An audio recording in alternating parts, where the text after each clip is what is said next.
This is a test of the boundary part alert system.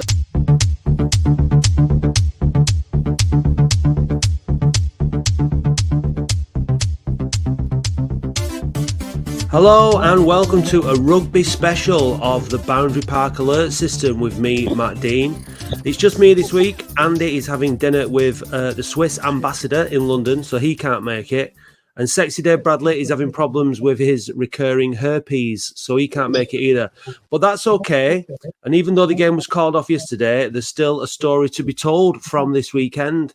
The Latics travelling faithful were determined to make a day of it, or should I say one of them in particular was. So to tell us more, I'm delighted to welcome this week's guest co-host. He's the leader of the Booze Bus, and his name is Nathan Price, a.k.a. Bin Man. Hello, Bin Man. Hiya, mate. You okay, pal? Yeah. How are you? Yeah, good. Cheers, pal. Yeah. You have a good day out yesterday? Yeah, we didn't get beat. Yeah. Hey, but it was an away game anyway, so we were going to win, weren't we? Yeah, of course it was. Yeah. It's just been deferred. Now, people will probably have seen on social media the video of you making, calling the shots, making an executive decision yesterday when you were on the road. So the pictures were also circulating of. Were you outside the? Was it which pub did you meet up at? The Junction Lower House. The Lower House, right? So you stood outside the Lower House. What time? 7:30. 7:30. Dark, cold, January morning. Getting on a coach for a game that's having a pitch inspection at 11. So you were obviously, you were committed one way or the other, weren't you? Well, we had to do it. I actually paid the coach 10 minutes before he announced an inspection. Yeah.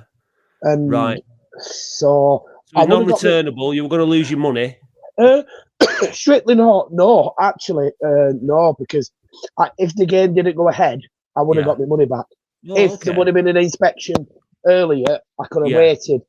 If it would have, ideally, I wish it was 8 o'clock in the morning, because I would have said to the lads, if it's on, get there now.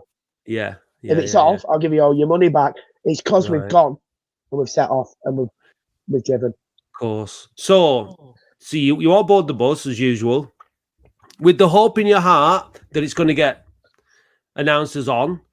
But I should imagine deep down, seeing all these other games go off and knowing how cold it's been and everything, you were probably thinking, oh, there's not much chance of this. But you set off, and I guess you found out en route that the game was off, and you pulled into a service station, did you?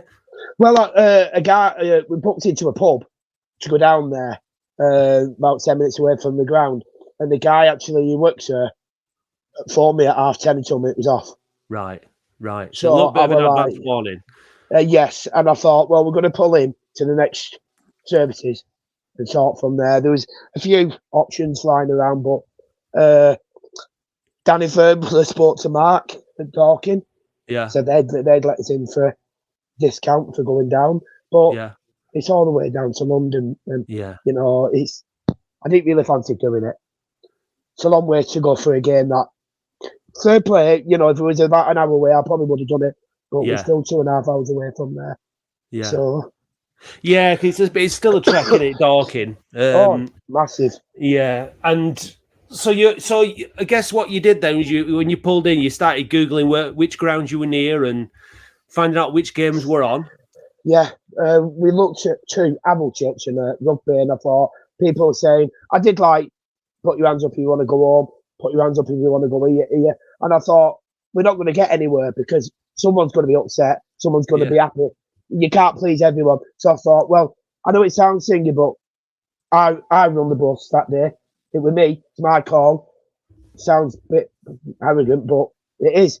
And that's where we decided to go. I thought, no, we're going to have to go. So everyone enjoyed themselves anyway.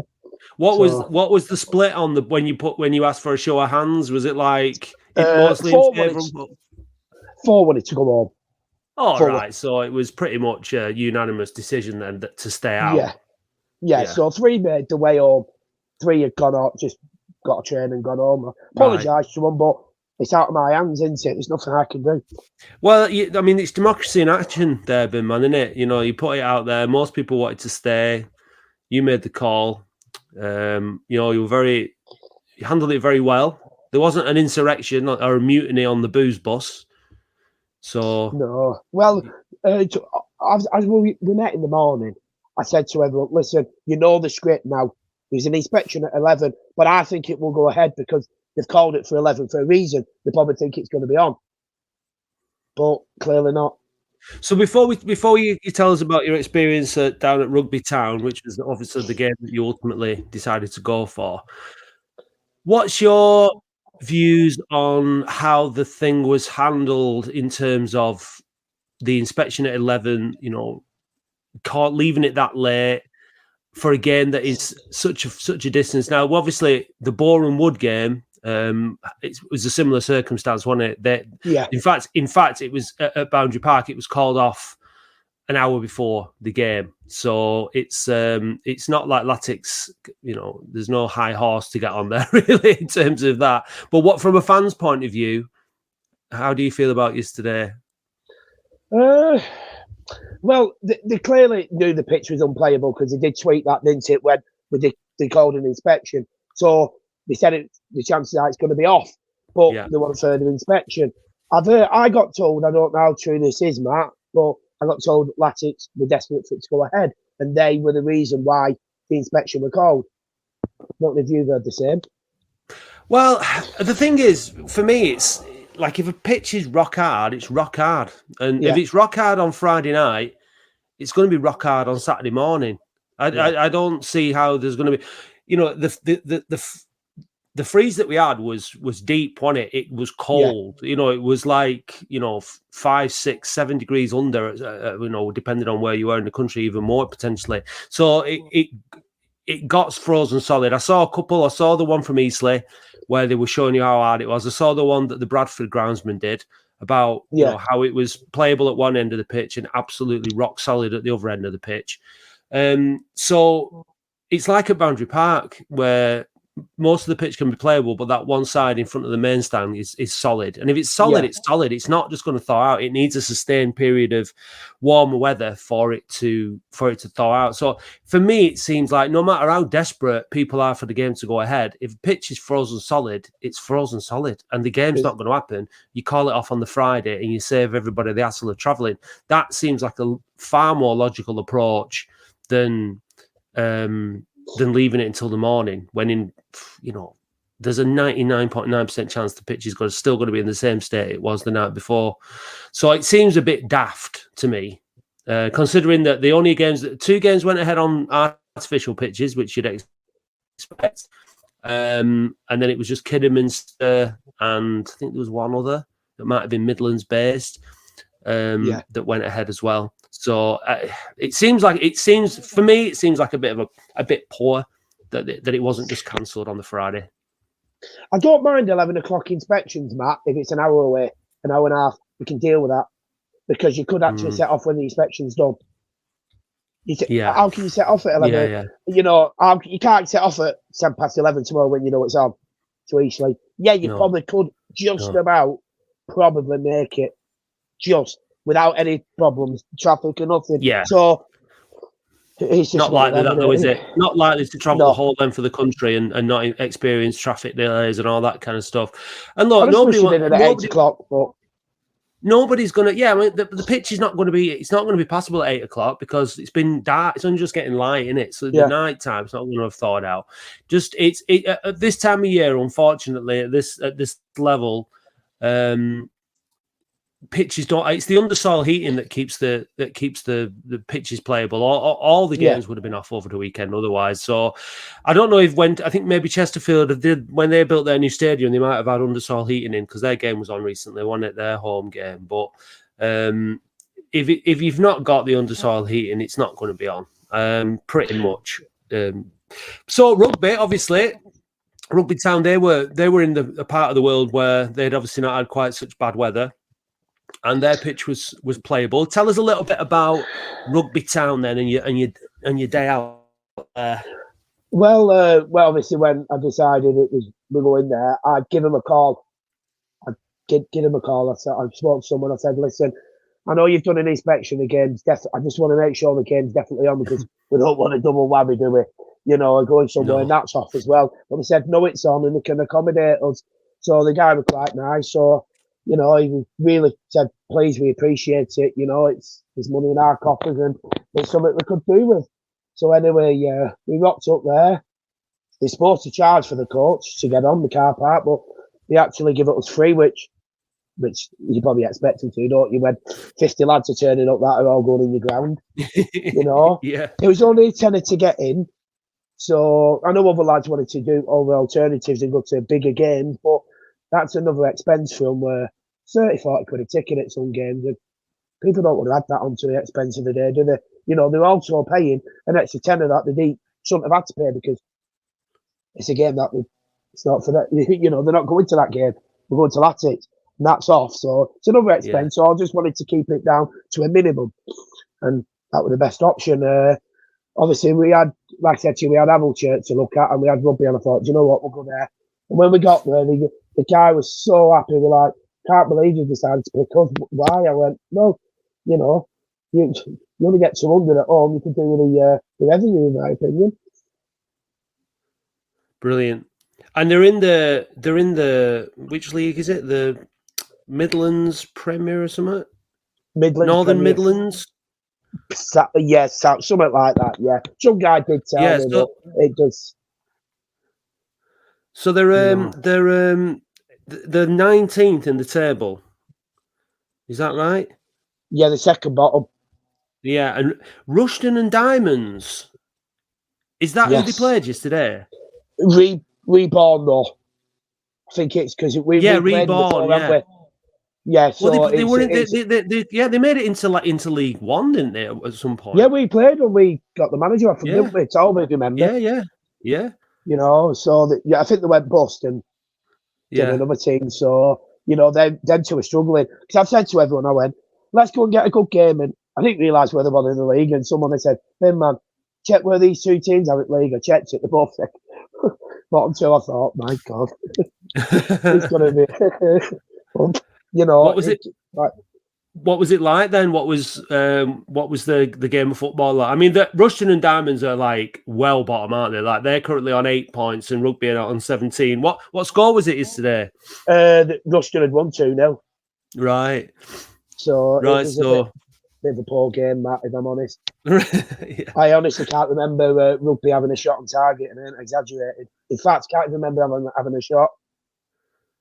Wow. It was terrible. It was terrible. But it was just good to have a drink on terraces as well. Yeah. You know, walking around with a beer, and you know, it was good. The fans were really everyone were coming up to her, Latics fans shaking hands saying, "This is brilliant." And in fact, 2 rugby fans are coming up to Latics before end of season. Brilliant. This is why I wanted to. This, I mean, obviously, like Dave and Andy were. Because it wasn't a game, it was a bit of a sort of like, should we, shouldn't we, with the podcast this week. And Andy had something else. Obviously, like I said, he's going for dinner with the Swiss ambassador or something. He had something that was a bit, you know, he could do with doing rather than doing the pod and that. So I was like, I'd really like to get the pod out. And then your story was it just stood out because it was just, it's just a proper football story. I love it. It's a bunch of lads on a coach that have set out to go and watch a game of football. The one that they wanted to watch is not on.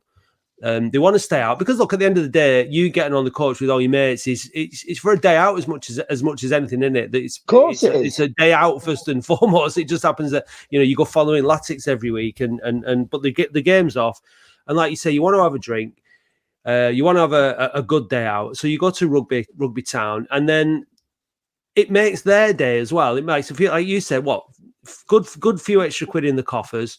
And then the fans there, they last thing they were expecting was a load of Latics fans turning up. But the great thing about that football at that level is it's not like you could just wander into a Wrexham match, is it?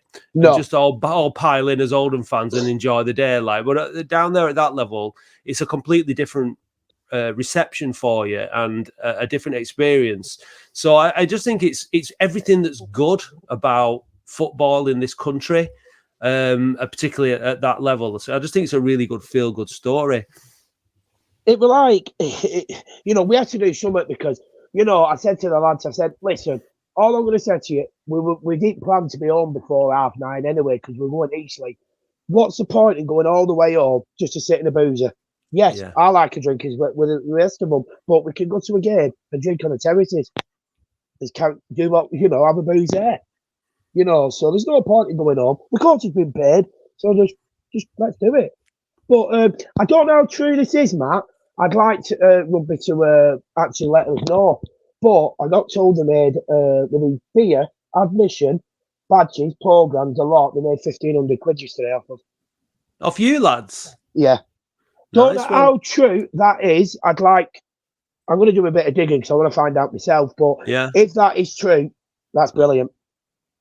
It is. It's fantastic, and the clubs need it, don't they? I mean, of course they do. The football pyramid in this country is amazing. Like it really is. There's so many teams, hundreds and hundreds of clubs around the country that play a really important part in that community. In the same way that we have our community of fans who travel and go to home games and all that. These teams provide the same, and it might be for a couple of hundred people, but it's really, really important. And there was one of our directors in OASF shared a post about Nuneaton Town, I think, or Nuneaton Borough, or whatever they're called, I can't remember. They might be winding up and going under, and these little teams. When you talk about the kind of money that they need to survive, and you mentioned like 1,500 quid, it's like that's like an hour's work for someone like Jack Grealish or something like that, isn't it? But it's massive money to these clubs, absolutely huge. So I think it's just really nice that you can do something positive like that rather than, like you said, just going home and all right, you would have spent a fortune in the lower house or whatever, and obviously they need the money as well. But I think it's really good that you've done that. Hopefully, it doesn't happen too often. You want it to be a bit of a one-off, don't you? But but that could potentially pay for the next 3 travels from wherever they're going to away from home. Yeah. That could pay for renovation. It could pay for anything. They probably think they're happy with that and I think it was the biggest attendance they've had this season as well. Could even be 3 years, I've heard, yeah. Right, yeah. In the league. So, 50, 60 Oldham fans turning up as well. What was the stadium and the facilities like? But absolutely bang on. I'm telling you now, it won't go. If we went with Oldham tomorrow, you won't be bothered. You won't go. I'm not saying you won't be bothered going anywhere, but you do go to some ground and you think, this is a bit. It's not good, is it? But this yesterday were brilliant. Absolutely, facilities were second to none. 3 bar staff on. It takes 5 minutes to get a beer. Food, quick, everything. Had everything in hand. 2 bars, everything going all at once. Brilliant. Nice one. So you picked well. One of the guys even took me around trophy room. Said, come here, come and have a look. I said, what's one of them? No, they've got one. Yeah, I said, what's that? I was like, well, he went, what's the trophy room? He went, what do you mean? I went, don't matter. We never do anything. No, but let's move on to Latics then, and the possibilities of us getting trophies. We're obviously not going to get the FA trophy. That was our last game against Hendon. Obviously, we covered that last week on the pod, but it was pretty grim. We were obviously hoping to put it right yesterday down at Eastleigh. We couldn't. So we were then looking at the other games that were going on in the division, and our friends down at Dorking were playing one of the teams that are obviously Gateshead, who are on a bad run since the transfer window and all that. They seem to have lost some really key players, but they're in the chasing pack behind the playoffs, and obviously Dorking trying to just put a bit of a gap between them and the drop zone. But thankfully, Mark White and his lads did us a favour, didn't they, yesterday? Yeah. Was it 1-0? Yeah, it was, yeah. Yeah, good on them. But like you said, Matt, I would probably won't actually have Gateshead in there. Thinking now they've lost 4 of the best players, haven't they? I think they probably could finish at bottom half at table then. Yeah. It does prove it, doesn't it, when you lose a couple of players. But they're going on to bigger and better things. No disrespect to Gateshead, but it all comes down to it comes down to the stature of the club, doesn't it? And like a club like Gateshead can have a great start to the season, like they've got all the players in, But they get they get less than 1,000 fans at many of the games, don't they? And of course, it's just as soon as a few of them are tempted away by more money, which shouldn't be too difficult to offer them better money than what Gates have paid, they're gone, and then it just decimates them. So yes.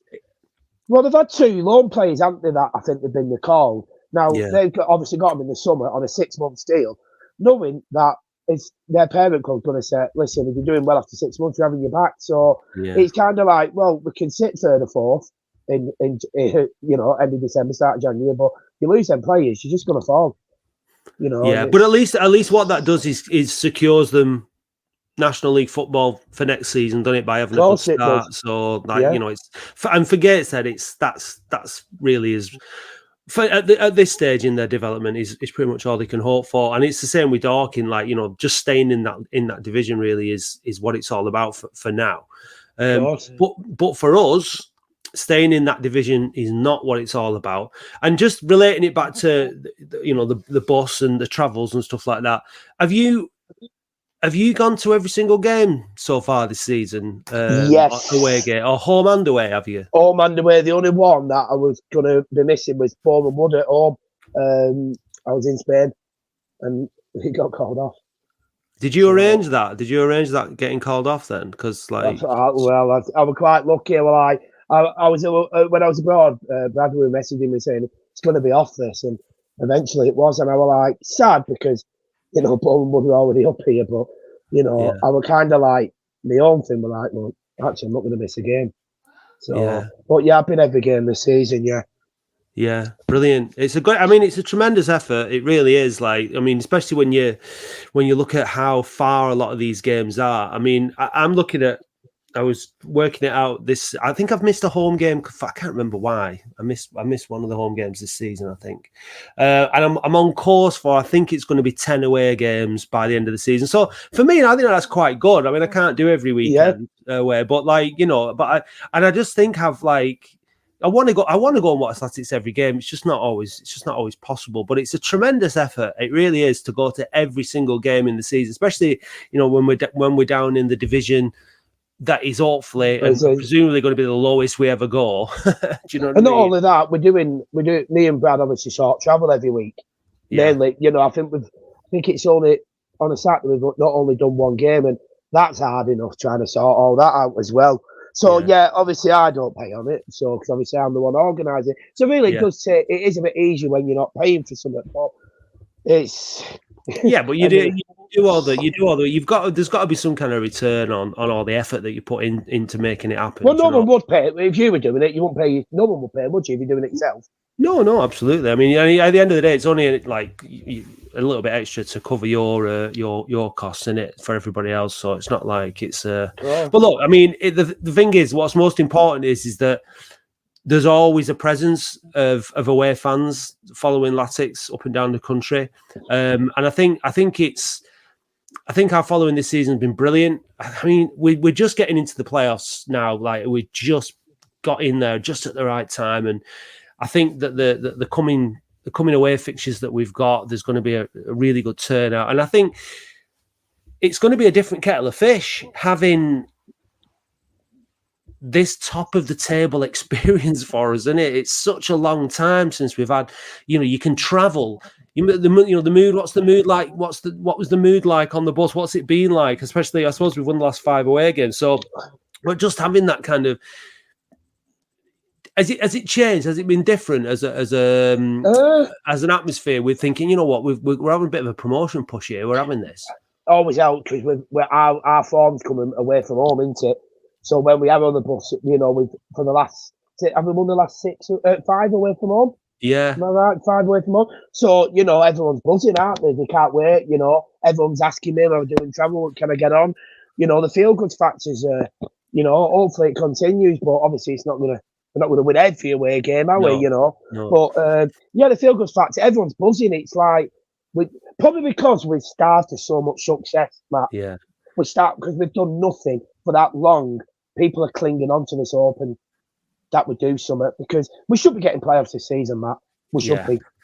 I think we will. I think when you look at the resources at the club and look at the signings that we've made, I think So we've signed Conlon, who is the experience and youth, 27, peak of his physical fitness and all that kind of stuff. So looking forward to seeing him play. The lad on loan from Blackburn, Walker, he looks like what he did against Hendon looks like there might be a player in him. The young lad, is it Hammond, from who we've signed on a deal from Forest, 21. Yeah. We've needed that energy, haven't we? We've needed that youth and energy, a bit of pace and a bit of also the lad from Sheffield United as well. Oh yeah, the fullback. Yeah, so I think Mellon's identified, and I remember Brad a few weeks ago came on the phone in and was talking about just the lack of pace and energy around the pitch. So I think Mellon's obviously seen the same thing, and he's signing young players, because what you get sometimes from people is, scholars and young lads, they're not got, but we've already got a lot of experience in that squad, haven't we? We've got the likes of Hogan and Norwood and players like that. What we've desperately needed is younger players, energy, especially up and down that right hand side, and that blend of youth and experience. And any good team's got that blend. So, how are you feeling about the signings that we've made so far? Well, I think we've been craving for a right back for ages. No, Sutton's actually played all right quite recently in the last couple of months. I think he's done all right, but we needed a right back for a long time. Even Unsworth said that we needed a right back in the summer. But yes, but we needed wingers as well. Like you said, this Walker's come in now. This Conlon's come in. Hopefully he stays fit. Apparently he's got issues with injuries. Is that right? Well, he's had a couple of serious injuries, hasn't he? But he's got fit. He is fit now, and he's just not been able to get back into the Port Vale side. So hopefully those injuries are behind him. I hope so. Yeah, and like you said, Matt, we need a bit of youth. We need, like I said, we've got the experience there. You need a bit of a mix. You need, and it's good that kid coming in from Forest. It looks like he's a defensive player, defensive midfielder, which we've needed for a bit, haven't we? Well, there's more competition for places in midfield now, because what the main problem that we had was, especially like early on in the season when, various managers were playing Shelton and Sheeran. I don't think it was because they wanted to. It was because we just didn't have the options, did we? With Lundstrom being injured, Gardner being injured. We've just not had the depth in midfield to be able to mix it up. Sometimes the game was like, Shelton and Sheeran were playing together. It wasn't working. You were looking at the bench and you're thinking, there's nothing we can do here to change the game. There's no one we've got in midfield. Like you start making, and then McGahey comes back from injury, and it's like, well, we can play him in midfield, but he's a centre half. He hasn't really got the legs for midfield, and like all these kind of things. So now there's strength. So when you look at the difference between like what's happening at Gateshead, where they're losing strength as we get to this crucial part of the season, at Boundary Park, we're adding to the squad and we're getting stronger. And obviously now the aim is that as finished as high in the table as possible, and it's got to be third place. You've got to be chasing. Do you know what I mean? So 100%, because you're only one game away from Wembley then. Exactly, and so we're really pushing. Massive. So, what about these rumours that are circulating about Andrew Dallas? Then have you heard about that? I've seen Mike Keegan put a post up this morning with Spitfires on. Have you seen it? No, I haven't, mate. He put some up. If you want to have a look at the thing, he's put some up with Spitfires. So I don't know, is it significant to the side? And of course it is, but I can't make out who it is. Have you heard anything who it is? No, I haven't. No, I could text him now, see if he comes back to me. Yeah, I mean, Andrew Dallas he's a Barnsley player, and he's been on loan at Kilmarnock, and Barnsley have recalled him. So whether or not he's been recalled for because he's going elsewhere, I've no idea. But that's the rumour. I think hasn't he been a rumoured target in the past? Yeah, he was the target in the summer. Yeah, I generally got told that we was signing him, and obviously he went to Kilmarnock this season. I think he played 15 games. I don't think he scored either, by the way. And obviously Barnsley brought him back to progress his career, because obviously he's not doing anything up there. Yeah. But if you look at the Barnsley's tweet, he says that we're looking to move him on and we'll have him back in the summer. So we're making a big hoo-dah with this signing. So is it in? Because we're not going to make an hoo-dah over a loan signing, are we? Or are we? I don't know. I don't know. I don't. I tend to just wait and to see when it comes out. When the news comes out, then it's like, okay, that person is a Latic player now. Whatever rumors, they fly all over the place. Well, Idris Most of them, Kanu has been linked, hasn't he? Everyone's saying it could be him. And Barnett, the winger. yeah. It's We'll something I'd see. love We'll him. see. I think what we can say, since Mellon's come in and the business he seems to have done, is that the signings seem to be better quality, and they seem to complement the squad a bit more in terms of what we need. And I think, look, we're not. It's like Andy's been saying on the podcast. It's not just about this season, is it? We need to look into next season. The players that we sign this season have to be obviously the loan players, or the odd one or two short term things. But we need to be signing players that are going to be firing us next season as well. And that might well be in the National League, or it might be in League Two. So. We need to build for the future, don't we? Yeah. We need players. But my next point is, Matt, we need people to leave now. We need people to leave. The squad's massive now, isn't it? Yeah. I don't like name dropping, but I think we can pretty much guess who I think Latic fans would want to get rid of. And well, the thing is it's about this is football, and people footballers know what football's like. You're in 1 minute. Sometimes you're flavour of the month, and then you're not. You're drawing your wage, fine, but it's a very, very short career, and you want to spend that career playing football. You don't, presumably, but at the same time, you've got your family and commitments and all that kind of stuff. So you've got to pay your mortgage or your rent and your bills and all that kind of thing. So it must be a difficult decision for a footballer that is on X amount of money at Latics, and then Mickey Mellon comes into the like very publicly. Joe Nuttall, is an example, because Mickey Mellon has come out and told us that he doesn't feature in his plans. Joe Nuttall's then got a decision to make. What do I do? I've got a contract, so do I stay here and see it out, take my wage, don't not play football and whatever, or do I think, right, I have to cut my losses, go and prove myself elsewhere, and then look to get another move again? That's none of our business ultimately as supporters. That his individual, affairs in that respect.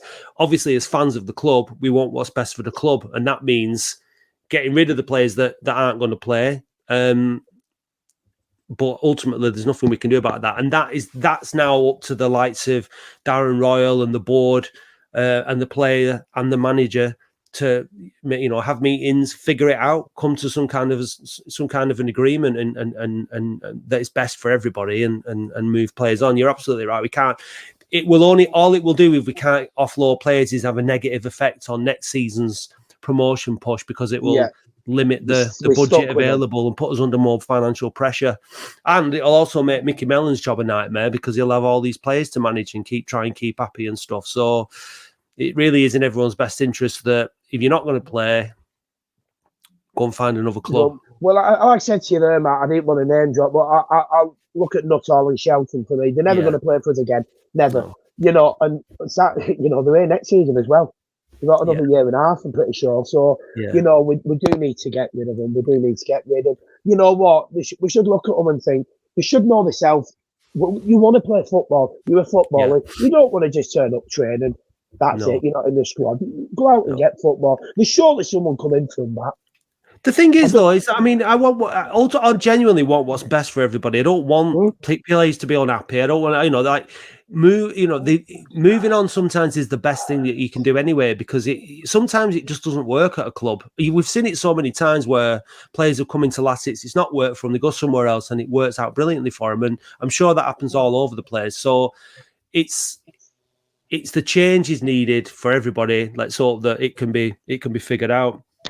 I hope so. Because I reckon we need at least rid of another 5, Matt, because we keep signing. How many have we made this month? 4, 5? 4 now, yeah. 4, so, and no one's left. And we've got Tollett coming back, haven't we? Is it next week? Well, yeah, he's still on the books, isn't he? So, we've got him as well. So that's another player that is probably never going to play for us again, and he's still on the books. I know he's at Kidderminster, but they're not going to be paying all his wages, are they? The thing is that when the club, and it is the club who sign a player, it's not a manager. It's not David Unsworth's responsibility once a player's been signed. It's not he's still not responsible for that player or his wage. It's the club that is responsible. Yeah. So when we sign these players on these contracts, if it's been a mistake, we're responsible for that player and that player's contract. And if as the club then has to make a decision. So sometimes maybe they just have to sit down and say, right, this is the payoff. Make you an offer. We need you off the books. It's going to cost the club. It's going to cost us this much, but that's the risk when you sign a player on a contract. That you are then liable for that, and you have to. So it might end up being that the likes of Joe Nuttall, Tollett, Shelton, it costs the club money to get rid of them. But that's just the way it goes, isn't it? And that's why then you got to be bringing in players and signing players that have a value. So if for example, you've got to pay off X amount of players, but then maybe. I'm not suggesting that we want to sell someone like Hobson because he's, we want to keep him. But if you've got a player that you can get out, that you can sell, the money comes in, it pays for some of that stuff and that kind of thing. It becomes that's the football business side of things that needs to happen. You can't just keep paying off players and not get anything back in return. And obviously signing this young lad like Oliver Hammond, you're looking at players that there is potential value in as well down the line. Do you know what I mean? So of course there is. We're at that period where the club is having to invest, and some of those investment. I mean, they're always going to have to invest, and when I said the club, I mean the owners, the Rothwells are putting money in. It's costing money, way more money than they're getting in return. But hopefully, within a relatively short space of time, they'll start seeing some of that money come back in things like promotions and sell-ons and that kind of stuff. But in the minute, we need to get out of this league, Matt. I'm so desperate. We do. I know it seems easy to say, we need to get out of it, Matt. I'm desperate. I'll admit it. I'm desperate. It's not that I don't want to go to a place. Something new is good. Go and enjoy it, but Matt, no. We need I want it to be this season. We have got a chance. Obviously, to get in the playoffs. It's an absolute potluck, but like you said, Matt, build the foundations now. Get a squad ready for next season as well. Because if we don't go up, we've also got next season to hit it hard. I mean, I'd love us to go up in the playoffs this season. Go to Wembley. I mean, I've been keeping the 4th of May free for for that purpose that we're going to get to Wembley. But got offered a gig last night for the 4th of May. I did a gig at the Railway in Royton last night with Spike Thailand. Really good night, by the way. And someone said about playing on May the 4th. I can't. Got to keep it free. It's the playoffs, playoff final. We've got to play at Wembley. Well, and that might be it. Might be the warm-up acts for the playoff finals. But and obviously, don't get me wrong. That would be my preference this season. But next season, it'd be nice if we're going to just do what Chesterfield have done this season. If we have to be here next season in this league, I want us to do what Chesterfield have done this season. Absolutely. And just go out there and just win every game pretty much and just at Christmas be like, yeah, this is virtually in the bag. We've done it. Do you know what I mean? Yeah. But nothing was plain sailing with Latins. But Mickey Mellon's done it with Tranmere, and he got them up through the playoffs, didn't he, at Wembley? So he's capable of doing it. Very capable of doing it. But then, Mark, I've looked at the playoffs and how they work. And, you could actually, let's say, for example, you're 8 now. You get in on the playoffs on the last game of the season. You could be out by Tuesday night at 9 o'clock, 9:30. Yeah. It's quite a quick turnover. You lose one game, you're gone. Yeah. So that's why, Matt, like you said, it's imperative we need to finish in that top 3 because you're at home in the playoffs and you're 90 minutes away from Wembley. Obviously, I know our form's been away from home. It's been brilliant, but I want to be at home. Pack Boundary Park out. Yeah. That's what I want. And get in that top 3. I agree, mate. And I hope now that between now and the end of the season that the attendances and the atmosphere at Boundary Park are really, really good. I know we've got York and Halifax to come away from home. They're on Tuesday night, but I think we'll take really good followings to both those games.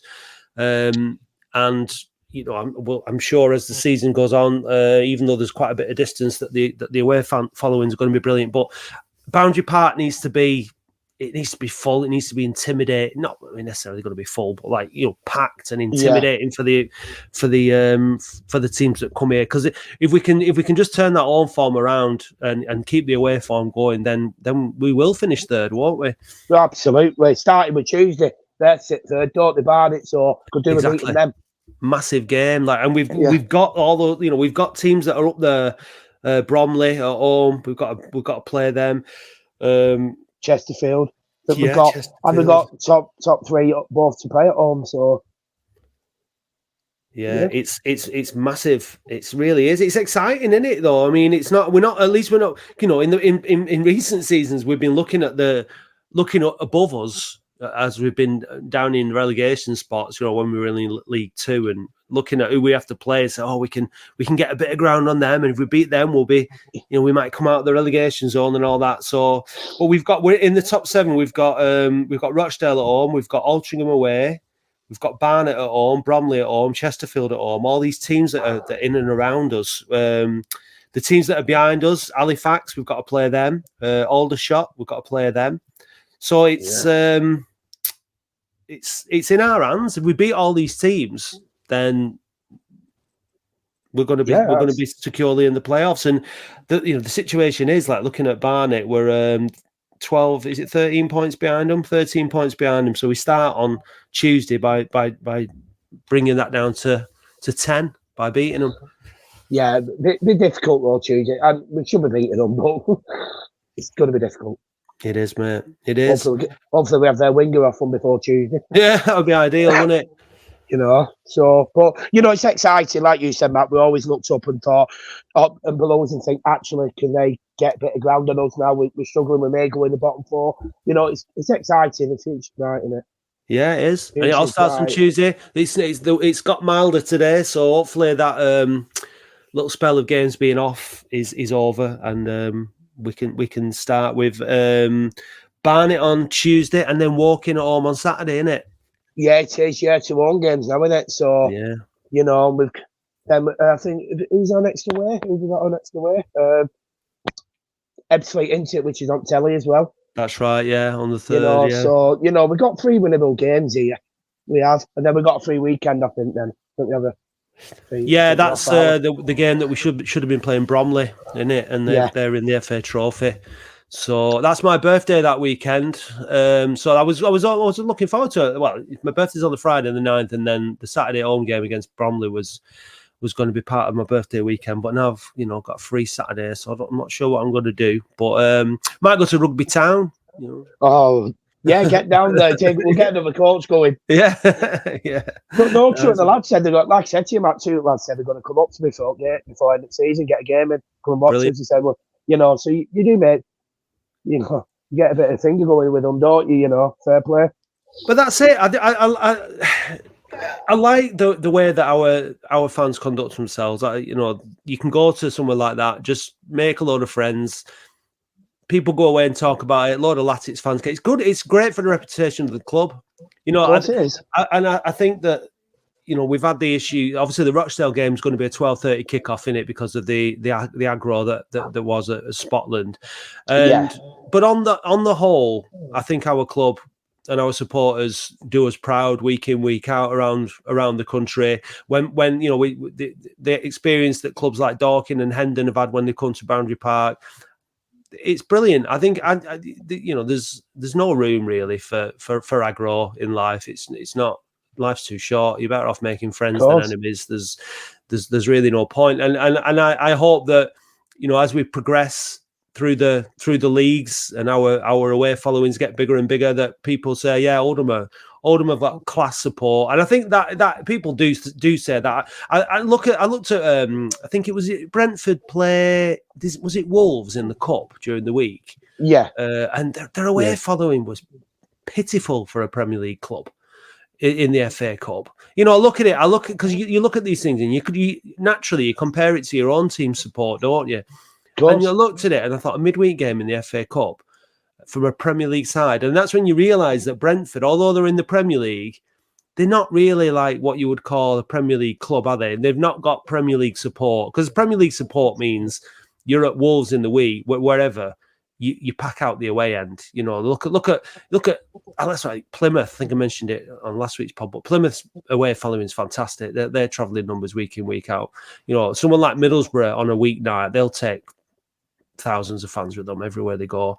But Brentford is still, you know, when you look at their away following, it's like, for games like that, then you realise really that they're really overachieving, aren't they? At course, that level, yeah.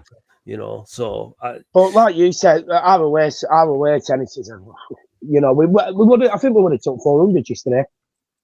I know we only sold 200 and odd tickets, but people decide on the day, don't they? Or yeah, you know, the night, you know. So I think we would have took 400. Our away tennis is I've been blown away by them because, and at home as well, Matt. Everyone says it's mad that you've been relegated. Obviously, it helps with you know, with having Frank here and everything, but we average about 6,500 at home. Yeah, and you have to take into account that the away followings that come to Boundary Park are a couple of hundred most weeks. So that is primarily home fans that are making up the attendance. So yeah, no, it's been fantastic, and it's because it's been that whole change in mentality that you feel like the club has come to the bottom of where it was, and now there is renewed hope and optimism for the future, and everyone's fired up for it again, and that's why it's really important that this season finishes well. Whether it finishes amazingly well remains to be seen, but you know, being in the top 6, being in the top 5, the top 3 changes the whole outlook for next season. It affects the season ticket sales. It affects everything. It increases the revenues for sponsorship and hospitality. You know, hospitality at Latics needs to get bigger because it's all sold out already until the end of the season in the National League on the back of a season that's not been particularly brilliant by any stretch of the imagination. But people want to be involved in Latics again, whether it's fans, sponsors, whatever. And it's just brilliant. It's after everything we've been through, man, it's just a good feeling, isn't it? Oh, he's gone. Fantastic. Are you there, mate? Right, I think that'll be a natural place to end the podcast then.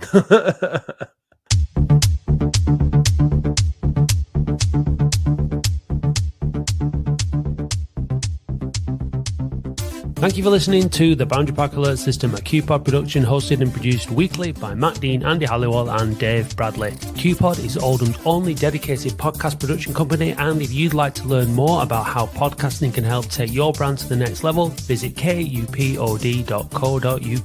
A huge thank you goes to all those people who subscribe to the podcast on Spotify. We really appreciate you all. Please visit oafcpodcast.co.uk and click Be a Supporter or find the link in the show notes if you'd like to help us fund the show. It's only $2.99 per month to subscribe, but if you'd rather make a one-off donation, please visit buymeacoffee.com/OAFC podcast or click the link on our website. Don't miss the Latics Football Phone-In every Wednesday live from 8:30pm. Please visit youtube.com/@OAFC podcast and do hit subscribe while you are there.